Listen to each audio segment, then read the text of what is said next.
Hoy confluyen dos entidades que caminamos juntas y seguiremos caminando juntas, construyendo opciones de igualdad para todas las persones. I treballeu dia a dia i dur per tal de construir una societat millor y más inclusiva.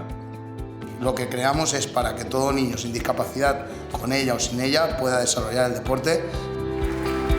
Es el grupo de amigos adolescentes, un colectivo donde se les entienda y donde se les enseñe a que no todos somos iguales. Ellos necesitan moverse y necesitan que les expliquemos las cosas de diferente manera. Es un programa de inserción sociolaboral para personas con discapacidad intelectual. Os invito a que, como estáis haciendo hasta ahora y como estamos haciendo nosotros todos juntos, pues sigamos derribando barreras y construyendo puentes.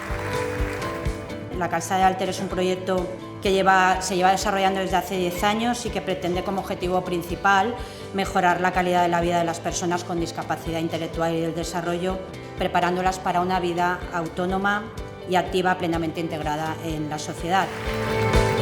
Lo importante es creer, luchar por ello, soñar a lo grande.